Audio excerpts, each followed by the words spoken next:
Echo. Helmet 72 Echo, pass message.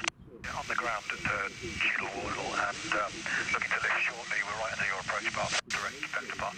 Helmet 72 Echo, okay, let me know when you're ready to move. The wind is 290 degrees, 20 knots. We've got a 737 inbound at 8 miles. I'm ready to move now, but happy to wait. Helmet 72 Echo, you can lift now, set course direct towards Barton, not above 1,000 feet initially. Now, not above 1,000 Barton, 72 Echo. 3124 by Juliet 1, 23 right. 3124 by Juliet 1, line up 23 right. Line up 23 right, 30, hold your foot. Target 71 Romeo Zulu with you. Right, 71 Romeo Zulu, thank you. Reduce to your final approach read now, please. Continue the approach with 290 degrees at 20 knots. Final approach speed, Ryanair 71 Romeo. Ryanair 71 Romeo Zulu, traffic information for the helicopter. Forward position about 3 miles in your 12 o'clock.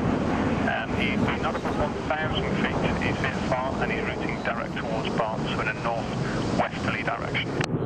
71 Romeo Zulu. Headbed 72 Echo 737 now on a 6 mile final.